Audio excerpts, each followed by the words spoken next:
Whoops. Okay.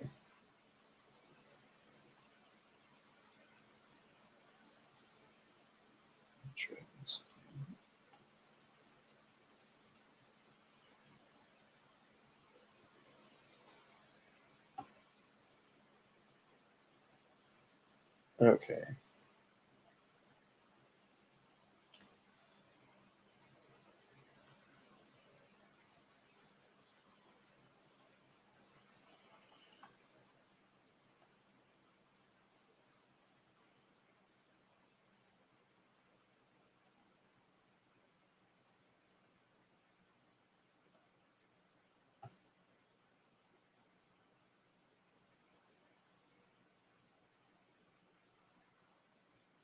Uh-oh.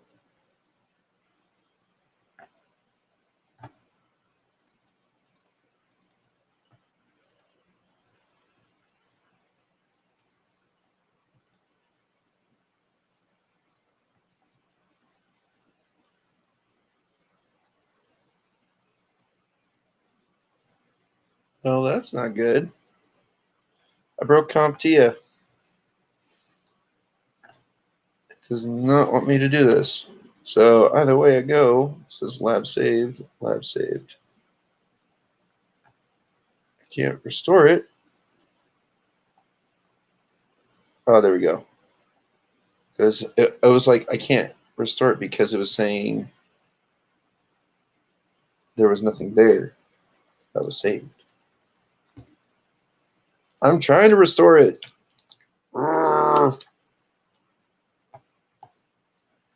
Grr.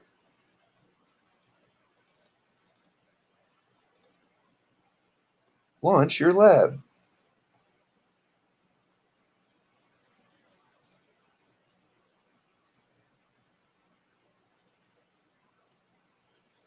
So yeah, apparently my meeting was way farther than what I'd put my alarm for.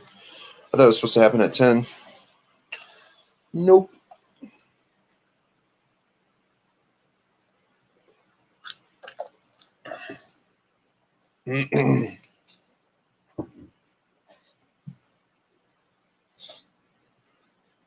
Well, this is not working like I want it to.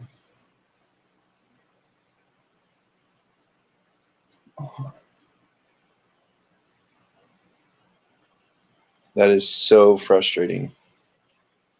All right, so because this is being silly, I guess we'll move on in the lessons aspect of this.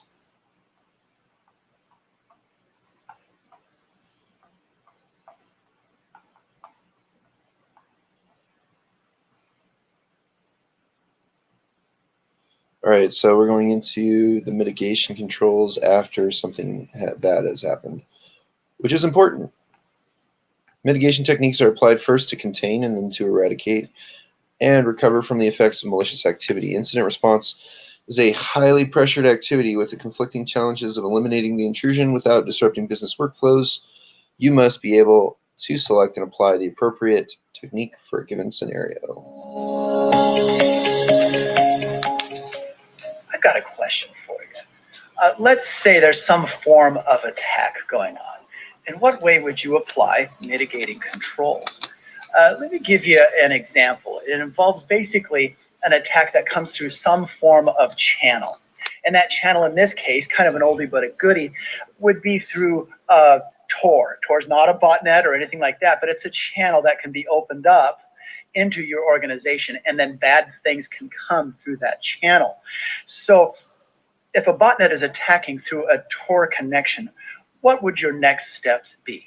What do you do in terms of mitigating strategies? How would you mitigate this particular attack? And I'm asking this question not so much so that we can geek out and talk about, well, which ports to block and things like this, because I've kind of led the way that way. You can see it's traditionally Tor uses port 9051. So we can start talking about, well, we can segment traffic, and we can, put things on lockdown and take services back a little bit from the end users so that they might be able to do their work, but a little bit more slowly while we handle and segment and eliminate this botnet traffic. I get that. That's really cool stuff.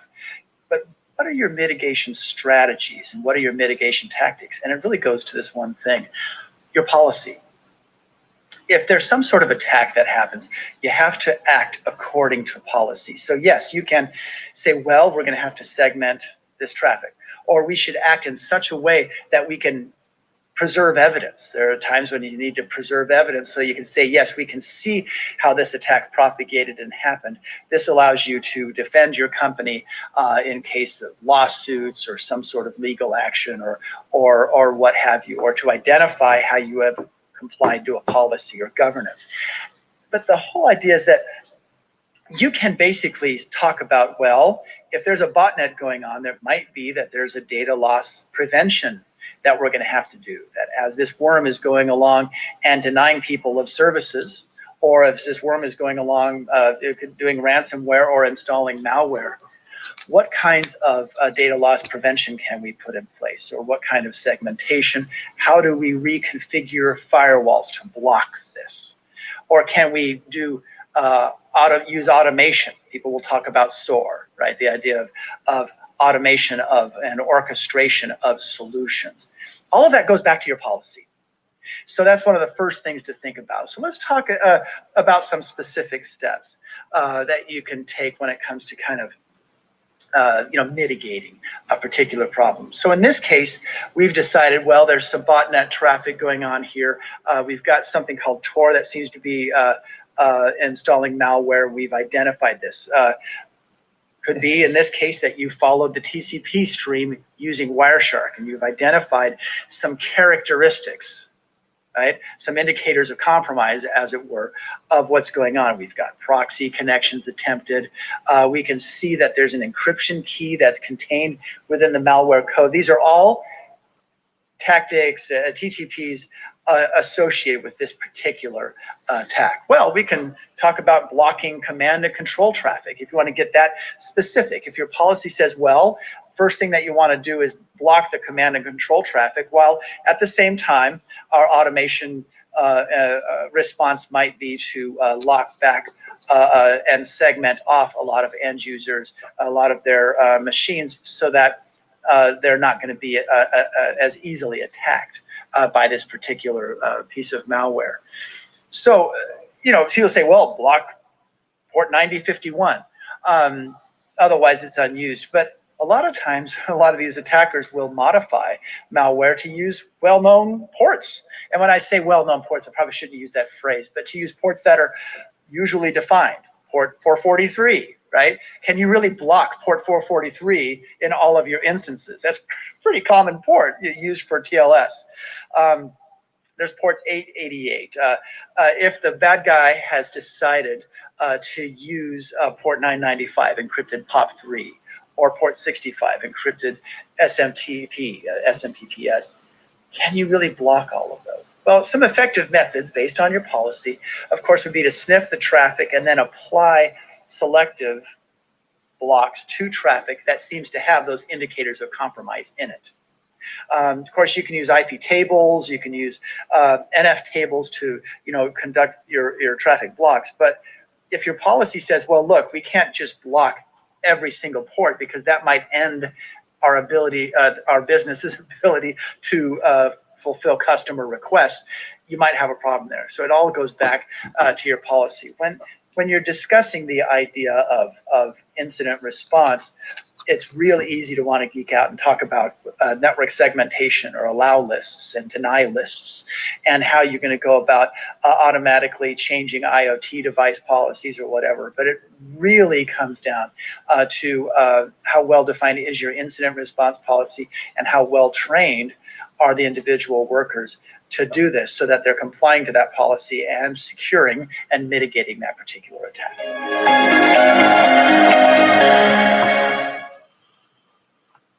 Righty-roo then. All right, let me see if I can do my lab now. I just want to see if it'll work.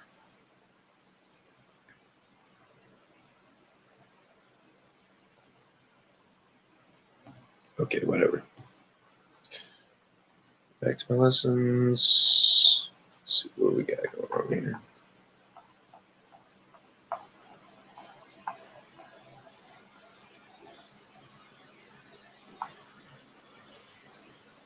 right, so we're trying to contain the incident. As incidents cover such a wide range of different scenarios, technologies, motivations, and degrees of seriousness, there's no standard approach to containment or incident isolation. It all varies, right? Some of the many complex issues facing the CIRT are: what damage or theft has occurred already, how much more could be inflicted, and in what sort of time frame lost control? What countermeasures are available? What are the costs and implications? What actions could alert the attacker to the fact that the attack has been detected? What evidence of the attack must be gathered and preserved? When an incident has been identified, classified, and prioritized, the next phase of incident response is containment. Containment techniques can be classed as either isolation-based or segmentation-based. Isolation-based containment. Isolation involves removing an affected component from whatever larger environment it is a part of.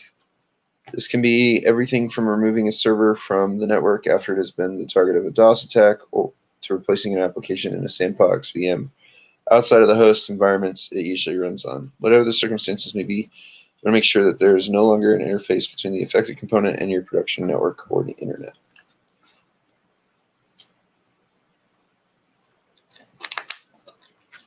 Simple option is to disconnect the host from the network completely, either by pulling the network plug, creating an air gap, or disabling its switch port. This is the least stealthy option and will reduce opportunities to analyze the attacker malware. If a group of hosts is affected, you could use routing infrastructure to isolate one or more infected virtual LANs in a black hole that is not reachable from the rest of the network. Another possibility is to use firewalls or other security filters to prevent infected hosts from communicating. Finally, isolation could refer to disabling a user account or application service. Temporarily disabling users' network accounts may prove helpful in containing damage if an intruder is detected within the network. Without privileges to access resources, an intruder will not be able to further damage or steal information from the organization. Applications that you suspect may be the vector of an attack can be much less effective to the attacker if the application is prevented from executing on hosts. Segmentation-based containment. Segmentation-based containment is a means of achieving the isolation of a host or group of hosts. Using network technologies and architecture, segmentation uses VLANs, routing subnets, and firewall ACLs to prevent a host or group of hosts from communicating outside the protected segment, as opposed to completely isolating the hosts. You might configure the protected segment as a sinkhole or honeynet and allow the attacker to continue to receive filtered and possibly modified output over the CNC channel to deceive him or her into thinking the attack is progressing successfully. Analysis of malware code by reversing engineering it could provide powerful deception capabilities. You could intercept the function calls made by malware to allow the adversary to believe an attack is proceeding while building with detailed knowledge of their other tactics, and hopefully identity. Attribution of the attack to a particular group will allow an estimation of adversary capability. Incident eradication and recovery. After an incident has been contained, you can apply mitigation techniques and controls to eradicate the intrusion tools and unauthorized configuration changes from your system. Eradicating malware, backdoors, and compromised accounts from individual hosts is not the last step in an incident response. You should also consider a recovery phase, where the goal is restoration of capabilities and services. This means that the hosts are fully reconfigured to operate the business workflow they were performing before the incident. An essential part of recovery is the process of ensuring that the system cannot be compromised through the same attack vector, or failing that the vector is closely monitored to provide advance warning of another attack. Eradication of malware or other intrusion mechanisms and recovery from the attack will involve several steps. After reinstalling from baseline template configurations or images, make sure that there is nothing in the baseline that allowed the incident to occur. If so, update the template before rolling it out again. If your organization was subjected to a targeted attack, be aware that one incident may be very quickly followed by another. Reconstitution of affected systems: either remove the malicious files or tools from affected systems or restore the systems from the secure backups image. Is re-audit security controls. Ensure that they are not vulnerable to another attack. This could be the same attack or from some new attack that the attacker could launch through information they have gained about your network. Ensure that Affected parties are notified and provided with the means to remediate their own systems. For example, if customers' passwords are stolen, they should be advised to change the credentials for any other accounts where that password might have been used. Not good practice, but most people do it.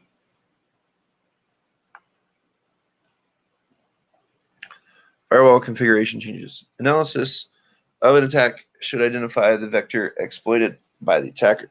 This analysis is used to identify configuration changes that block the attack vector. A configuration change may mean the deployment of a new type of security control or altering the settings of an existing control to make it more effective. Historically, many organizations focused on ingress filtering rules designed to prevent local network penetration from the internet. In the current threat landscape, it is imperative to also apply strict egress filtering rules to prevent malware that has infected internal hosts by other means from communicating out to CNC servers. Egress filtering can be problematic in terms of interrupting authorized network activity, but it is an essential component of modern network defense. Some general guidelines for configuring egress filtering are: allow only authorized application ports and, if possible, restrict the destination addresses to authorized internet hosts. Where authorized hosts cannot be identified or a default deny is to restrictive use URL, and content filtering to try to detect malicious traffic over authorized protocols. Restrict DNS lookups to your own or your ISP's DNS services or authorized public resolvers such as Google's or Quad9's DNS services. Block access to known bad IP address ranges as listed on don't route or peer drop filter lists. Block access from any IP address space that is not authorized for use on your local network. Block all internet access from host subnets that do not need to connect to the internet, such as most types of internal server workstations used to manage industrial control systems, and so on. Even within these rules, there's a lot of scope for threat actors to perform command signaling and exfiltration. For example, cloud services such as content delivery networks and social media platforms can be used to communicate scripts and malware commands and to exfiltrate data over HTTPS. The limitations of a basic packet filtering firewall, even if it is stateful, mean that some sort of content filtering application proxy may provide better security. These types of appliances are usually referred to as secure web gateways. The secure web gateway mediates user access to internet services with the ability to block content from regularly updated URL domain IP block lists and perform intrusion detection and prevention on traffic based on matching content in application layer protocol headers and payloads. If a SWG is already in place, an attacker may have found a way to circumvent it via some sort of backdoor. The network configuration should be checked and updated to ensure that all client access to the internet must pass through the SWG. Another possibility is that the attacker is using a protocol or CNC method that is not filtered. The SWG should be updated with scripts and data domains and IP addresses that will block the exploit. Data loss prevention. Data loss prevention performs a similar function, but instead of user access, it mediates the copying of tagged data to restrict it to authorized media and services. An attack may reveal the necessity of investing in DLP as a security control if one is not already implemented. If DLP is enabled and configured in the correct way to enforce policy, the attacker may have been able to circumvent it using a backdoor method that the DLP software cannot scan. Alternatively, the attacker may have been able to disguise the data so that it was not recognized. Mobile device management. Mobile device management provides execution control.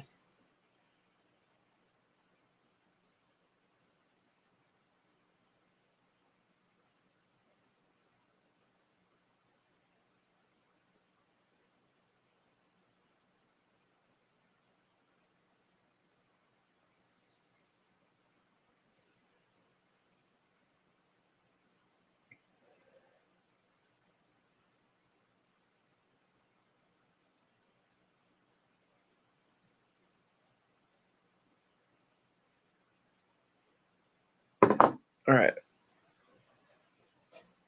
Yeah, so that meeting was at 11.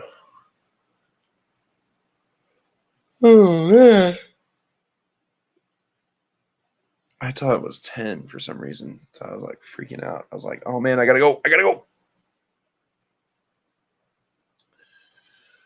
All right.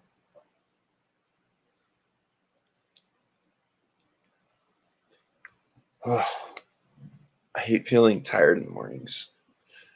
I don't know why I feel so tired. I only stayed up till like 11 last night. All right. So, as with DLP intrusion might reveal a vector that allowed the threat actor to circumvent enrollment or misconfiguration in the MDM's policy template.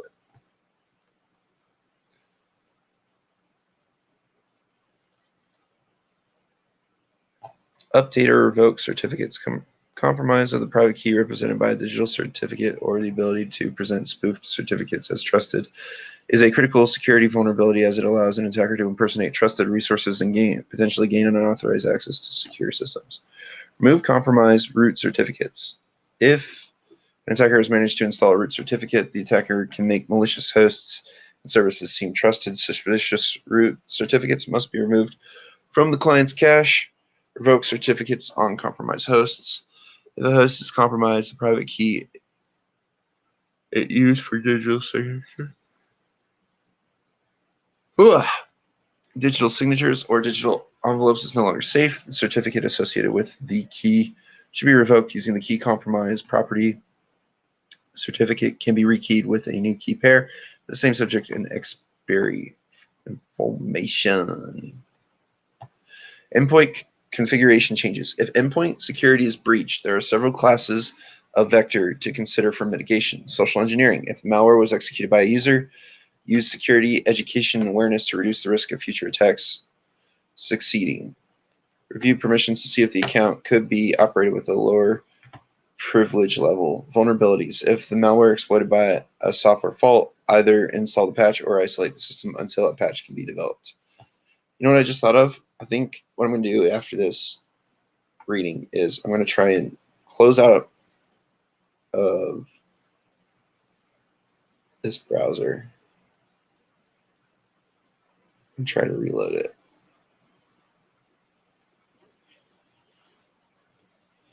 Let's do that. Vulnerabilities. If the malware exploited a software fault, either install the patch or isolate the system until a patch can be developed. Lack of security controls of the attack could have been prevented by endpoint protection /A attack V, post firewall content filtering DLP or MDM. Investigate the possibility of deploying them to the endpoint. This is not practical. Isolate the system from being exploited by the same vector. Configuration drift. If the malware exploited or undocumented and on undocumented configuration change shadow IT software or an authorized service port, for instance, reapply the baseline configuration and investigate configuration management procedures to prevent this type of ad hoc change.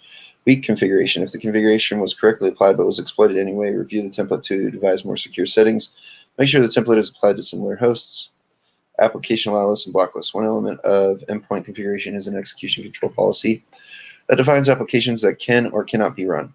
An allow list or approved list denies execution unless the process is explicitly authorized. A block list or deny list generally allows execution but explicitly prohibits listed processes. You will need to update the contents of allow lists and block lists in response to incidents as a result of ongoing threat hunting and monitoring. Threat hunting may also provoke a strategic change. For example, if you rely principally on explicit denies but your systems are subject to numerous intrusions, you'll have to consider adopting a least privileges model and using a deny unless listed approach. This sort of change has the potential to be highly disruptive, however, so it must be preceded by a risk assessment and business impact analysis. Execution control can also be tricky to configure effectively with many opportunities for threat actors to evade the controls. Detailed analysis of the attack might show the need for changes to the existing mechanism or use or more robust system. Quarantine. If mitigating techniques are not successful or results are uncertain, the endpoint will require careful management before being integrated back into the network. Further evidence needs to be gathered, the best approach may be to quarantine or sandbox the endpoints.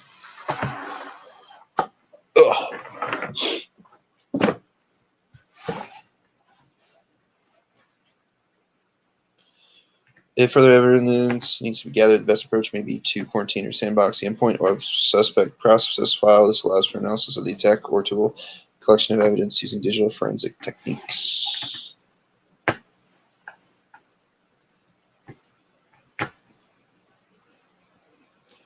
All right, so I'm just going to exit out of this real quick.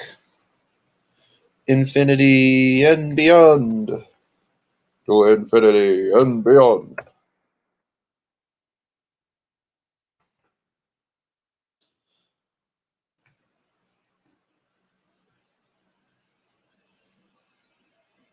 All right, let me go here.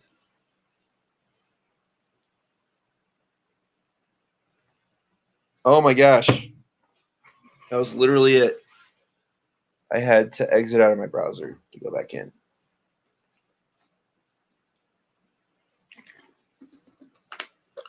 Hooray! Okay, display the default dump file location on a Linux server. The system dump file contains information that is useful when troubleshooting system crashes. This information includes the kernel state, help to identify driver application issues related to the crash. You have decided to confirm the kernel dump location on the LX1 virtual machine. You'll display this information by searching the etc kdump.conf configuration file. So we're going to LX1. All right. I think we're already there. I think this is LX1. Yeah, hey, look, LX1. All right. So we're going to see kdump.conf.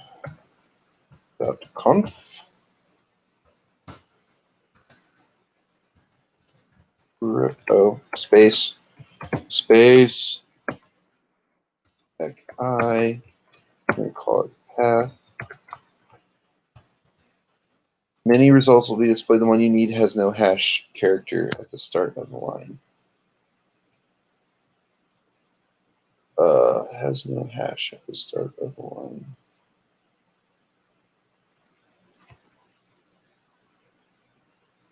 Is var/crash. Look at that. I found my kernel dump path.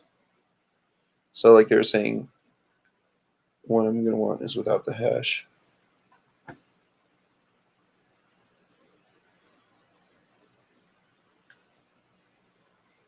Display the default dump file location on a Windows server. So now we've done Linux. Now we're going to go over to Windows real quick. Let's do that. All right, MS1, that.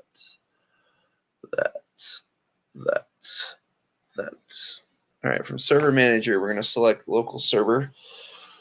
Oh, sorry.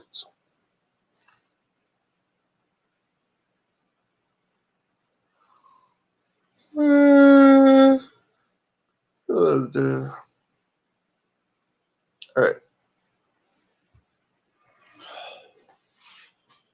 All right, where is the things under Tools? No.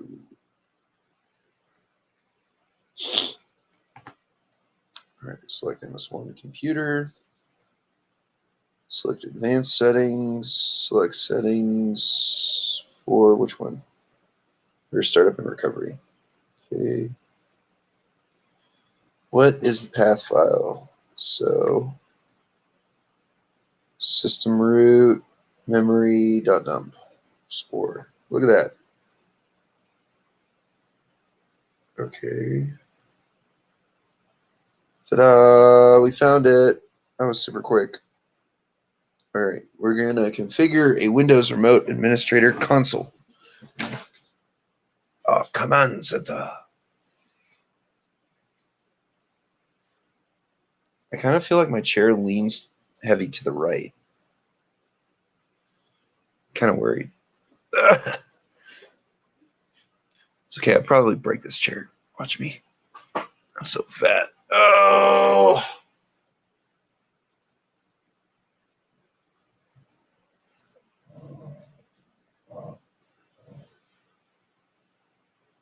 Yeah, it like leans heavy to the right. Oh, this is terrifying.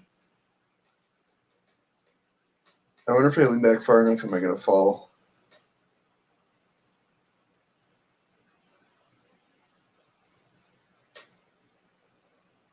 I feel like the base is just not wide enough for my big old fat booty. Sorry, guys, I'm screwing around. All right. I have to focus. We have to configure a Windows Remote Administrator console. So monitoring and managing servers remotely can be more secure and easier. You can configure a single workstation to remotely connect to Microsoft Management Console tools on other servers.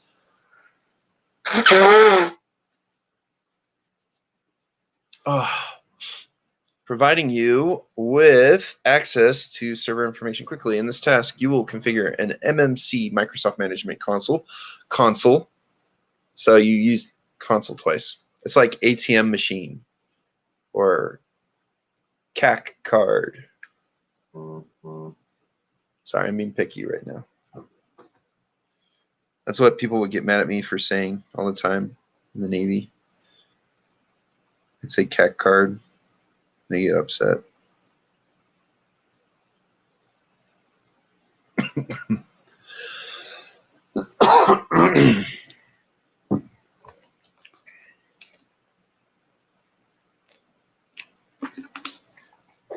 All right.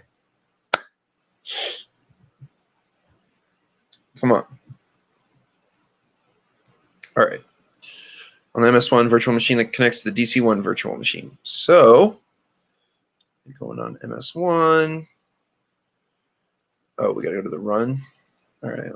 So you got to right click on the start button, run, type MMC, Microsoft Management Console, enter, select yes. You can customize, and then do consoles again. Microsoft Management Console, consoles, by adding snap-ins. Snap-ins are tools and interfaces. Many of these snap-ins can connect across the network to remote servers. From the file menu, we're going to hit add, remove snap-in, select the following snap-ins, and select the add button.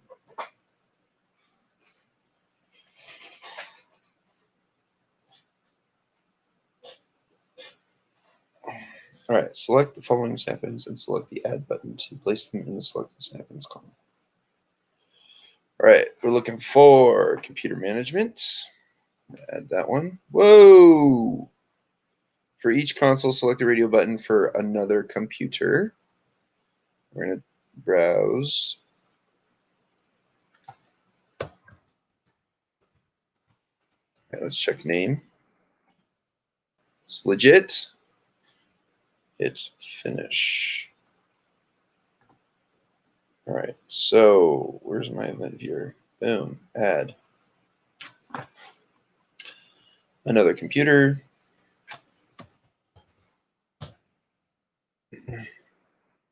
Oh. Check it a name. It's okay. All right, so we got event viewer, services.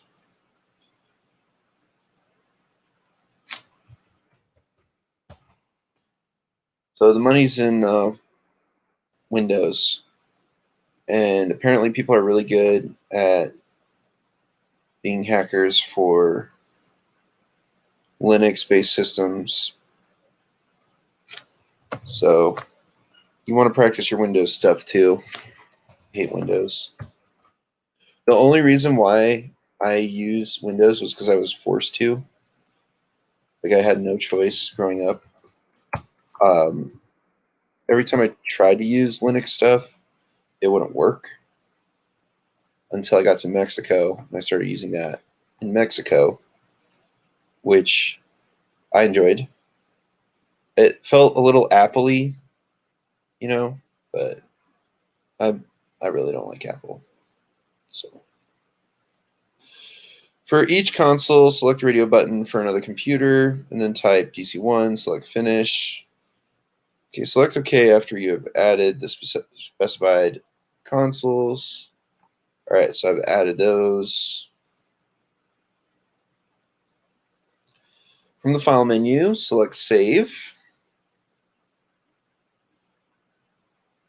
We're going to call it DC1 Tech Console.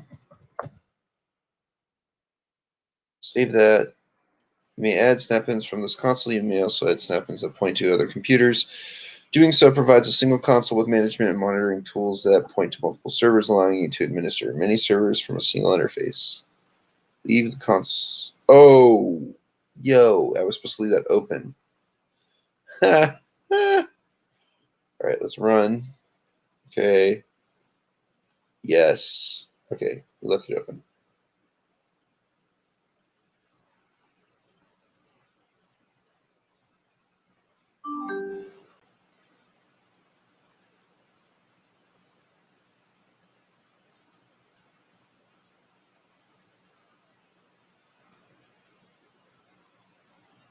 Use the computer management snap-in. I'm not entirely sure what you want me to do. Properties somewhere? Oh, storage. Aha! I have you now.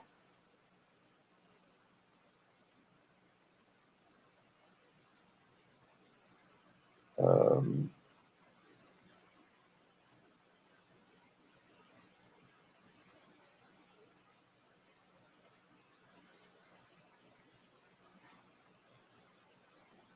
computer management system tools. Device manager. Performance.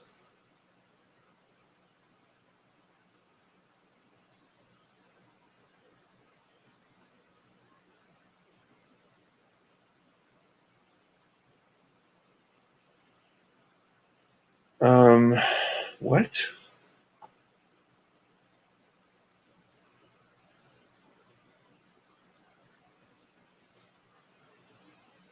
Are you serious? Did I shut the door? Oh, no, I didn't. Come on, Paris. Come on. Yeah, I know you want to come here. Come on. Right, hit yes. It's on the C drive. It looks like it's almost 100 according to Performance Monitor. Oh, come here. Yeah.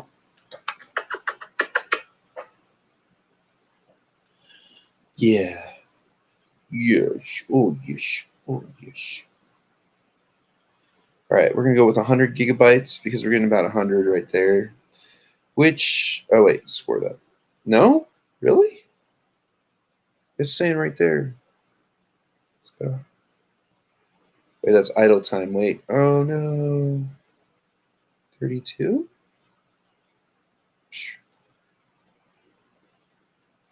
Yeah, I don't really know right now. How do you find that, though? Yeah.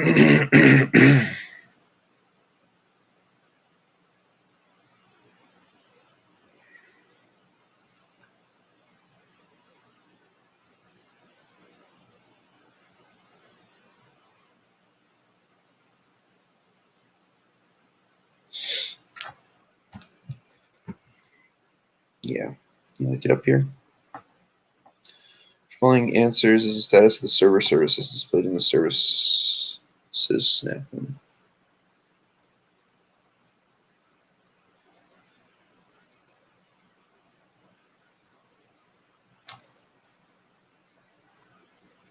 It says it's running.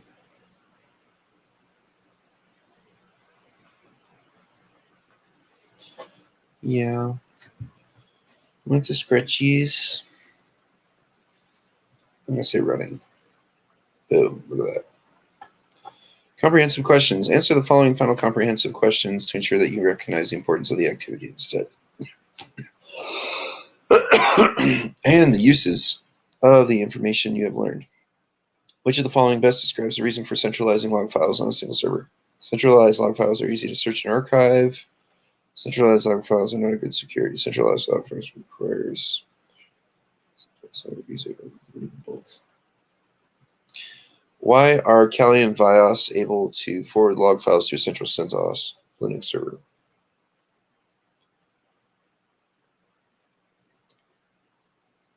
RSS log is common to Unix and Linux operating systems. Boom. When configuring the RSS log service on the Linux virtual machines, why did you have to restart RSS log after making changes to the etc rslog.conf configuration file? Restarting Linux service causes the service to reread the configuration file and integrate changes. Then, boom, boom, boom. The labs are fun. I like doing the labs.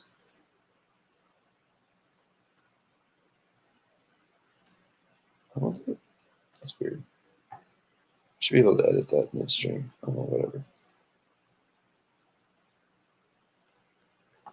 Correct. 10 points for Gryffindor.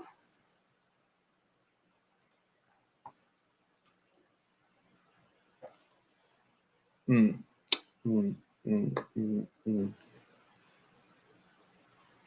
average score in labs is pretty good.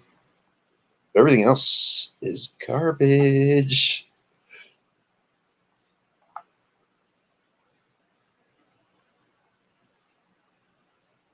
They say I'm proficient on lesson 13, really? Wow. That's wild. I think I was proficient on anything. Oh, they say I'm proficient on comparing security roles and security controls. Who would have guessed? All right, let's go back to our learning plan. So we're going to apply mitigation controls. Is that right? Are we there? So we're at. Let's see.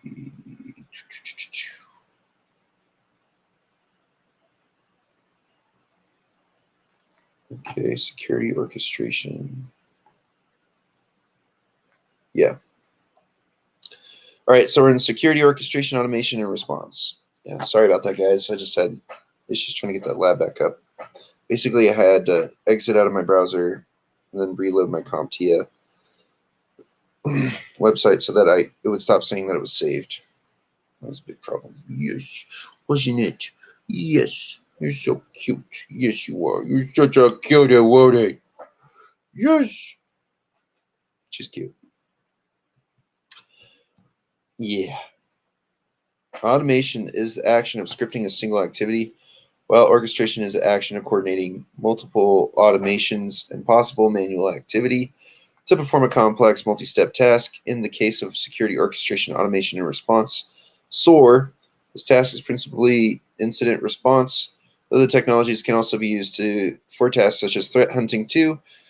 Security orchestration, automation, and response is designed as a solution to the problem of the volume of alerts, overwhelming analysis ability to respond, measured as a mean time to respond.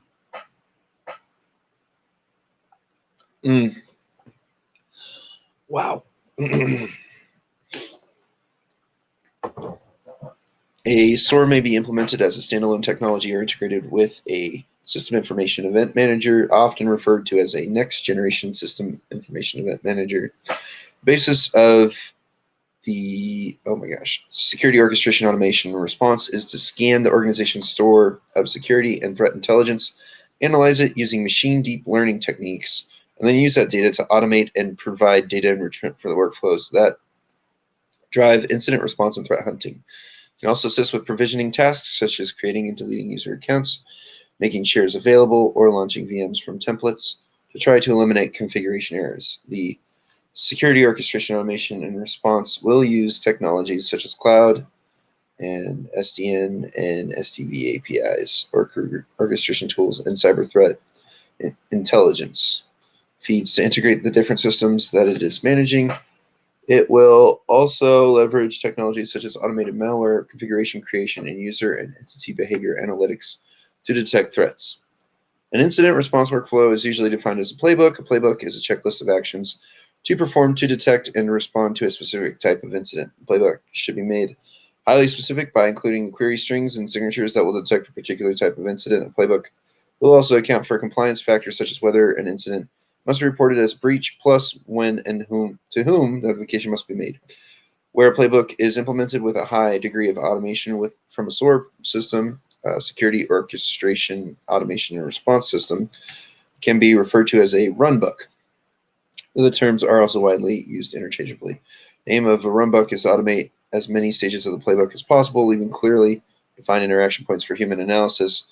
These interaction points should try to present all the contextual information and guidance needed for the analyst to make a quick, informed decision about the best way to proceed with incident mitigation. Rapid7 have produced an ebook demonstrating the uses of security orchestration, automation, and response. A white paper by Demisto provides a useful overview of the role of security orchestration, automation, and response across different organizations. Next, adversarial artificial intelligence. Artificial intelligence AI type systems are used extensively for user and entity behavior analytics. A user entity behavior analytics is trained on security data from customer systems and honeypots. This allows the artificial intelligence to determine features of malicious code and account activity and to recognize those features in novel data streams. To make use of user and entity behavior analytics, host event data and network traffic is streamed to a cloud-based analytics service.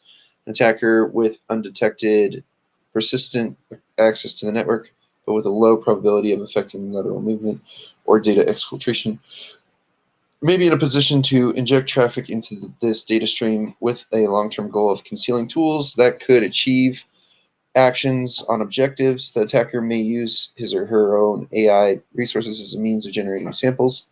Hence, adversarial artificial intelligence manipulated samples could also be uploaded to public repositories such as virustotal.com.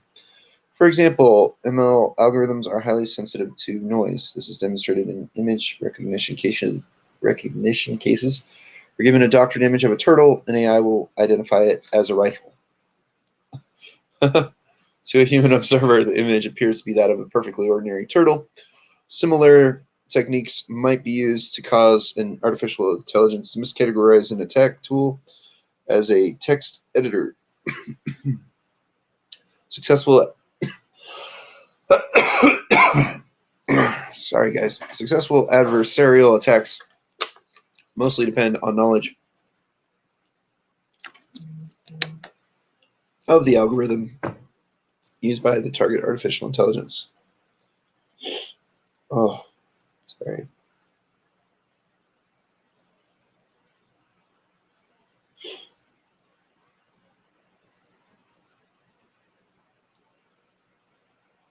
What?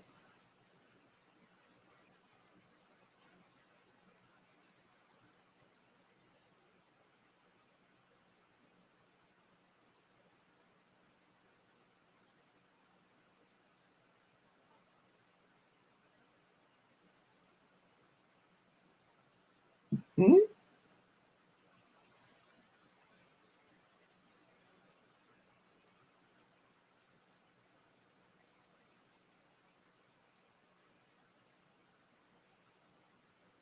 Okay, cool. I didn't know that happened. All right. Successful adversarial attacks mostly depend on knowledge of the algorithm used by the target artificial intelligence. This is referred to as a white box attack. Keeping those algorithms secret forces the adversarial artificial intelligence to use black box techniques, which are more difficult to develop. Algorithm secrecy is security by obscurity, however, and difficult to ensure. Other solutions include generating adversarial examples and training the system to recognize them. Another option is to develop a filter that can detect and block adversarial samples as they are submitted. A Microsoft presentation at Black Hat illustrates some of the techniques that can be used to mitigate adversarial artificial intelligence.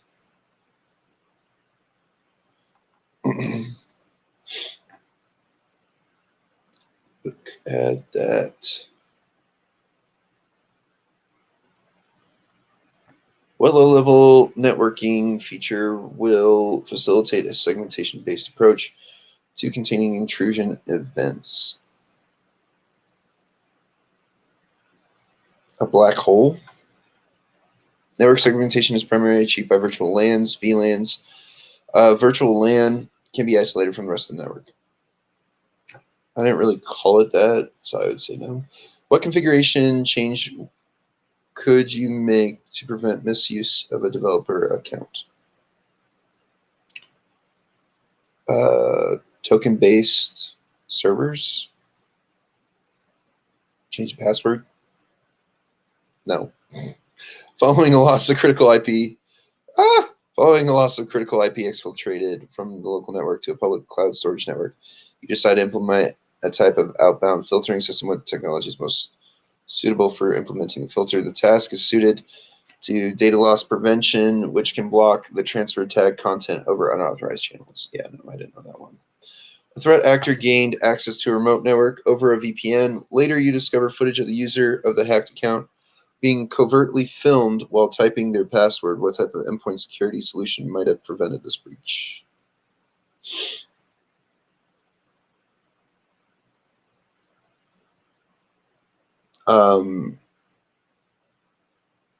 Placing them in a place where they can't get filmed. I don't know. A mobile device management suite can prevent use of the camera function on a smartphone. Kind of. I don't know. True or false? SOAR is intended to provide wholly automated incident response solutions. That is false. Incident response is too complex to be wholly automated.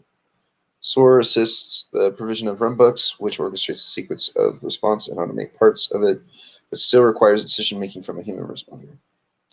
You're investigating a client workstation that has not obtained updates to its endpoint protection software for days. On the workstation, you discover thousands of executable files with random names. The local endpoint log reveals that all of them have been scanned and identified as malware. You can find no evidence of any further intrusion on the network. What is the likely motive of the threat actor?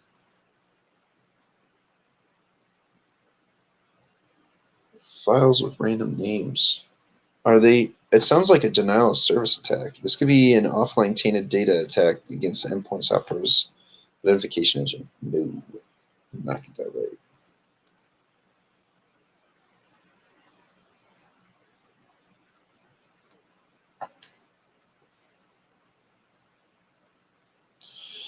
Yeah, hey, babe, I gotta get up. I gotta go potty. Okay, come on, come on. All right, I'll be back, guys. Actually, you know what? It's probably getting to that time where I should probably get ready for my interview.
All right, guys.